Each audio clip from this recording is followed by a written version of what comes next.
Les écrits de Moïse, véritable témoignage de l'histoire de l'humanité, nous offrent un regard unique sur nos origines et notre parcours à travers les âges. Parmi les nombreux récits qui captivent notre imagination, il convient de faire la distinction entre les récits bibliques et les interprétations qui en découlent.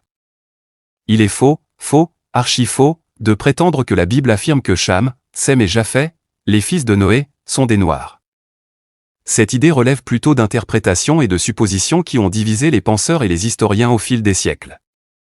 Voilà pourquoi aucun historien devenu africain, européen, ne vous dira la vérité sur l'origine de l'humanité de façon propre.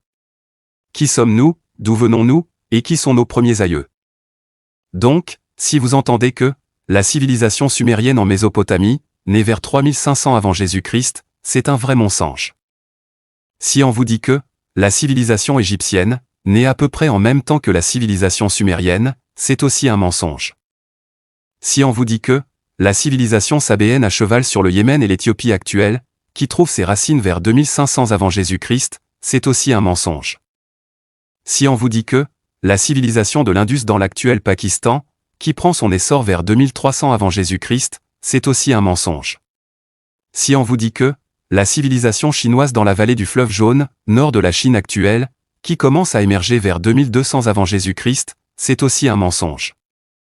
Si on vous dit que la civilisation indienne dans la plaine du Gange au pied de l'Himalaya, qui prend forme peu à peu de 1700 à 500 avant Jésus-Christ, c'est aussi un mensonge. Si on vous dit que la civilisation olmèque au sud du Mexique actuel, qui semble émerger vers 1200 avant Jésus-Christ, c'est aussi un mensonge. Si on vous dit que la civilisation de Caral sur la côte pacifique péruvienne, qui pourrait avoir émergé des 3000 avant Jésus-Christ, c'est aussi un mensonge pour nous sacrifier sur le Messa, des écrits de la croyance scientifique, etc.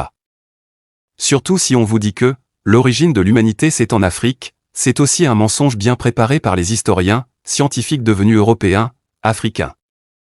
Enfin, si vous entendez dire qu'à l'origine nous étions tous noirs, que les épreuves scientifiques l'attestent avec méthodologie, et que le blanc descend du noir, c'est aussi un vrai mensonge qui continue à circuler partout dans le monde.